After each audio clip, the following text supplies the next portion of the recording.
It's going to be a really tough task for her. She's the current starting favorite in the race, so I think we're going to have a big chance. If she does win, this will probably be the biggest win I've had in my career.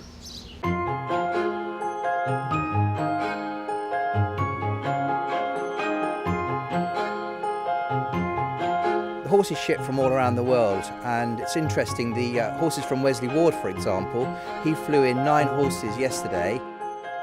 They'll leave the barn at Keeneland, all mine are stabled in Kentucky, and they'll fly over to Stansted, England in a direct flight, and they'll go from the airport in Stansted and up to Newmarket. I found that going to England it's like you're going to a farm. All the places I've been are beautiful, opulent, just magnificent training facilities, to where that the horses actually gain weight when they get there. So now I'm trying to go a couple of weeks early to where the horses can come in and they can get used to the surroundings and get over the trip, because it takes about 24 hours.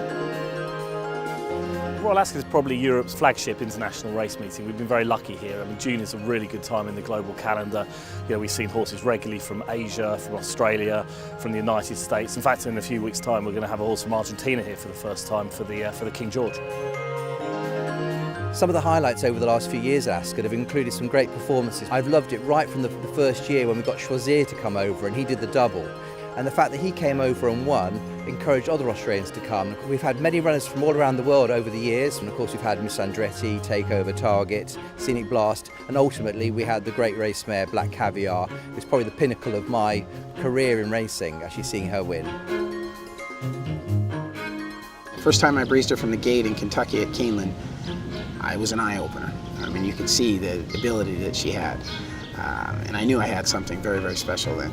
The fillies that I were matching her with in the mornings on the grass at Arlington were very nice fillies, and she was just bounding away 6 or 7 lengths in the morning workouts. And I know that I'm bringing the right horse over there that has won last year, you know, because I'm bringing a true champion to the race, and she's going to run her best. I was so happy and so excited that we had another contender in her to bring her back this year, and she's over there, settled in now, and everything looks wonderful. You know, you're always nervous, especially at a place like Ascot, but you know, last year she was against her own sex and age group, 2-year-old fillies. I really thought I was going to win. And they're off and racing in the Queen Mary Stakes. And she bounced out of there in front, and as soon as they got about 1/8 of a mile from home, Frankie Dettori let her run. She just kind of bounded away.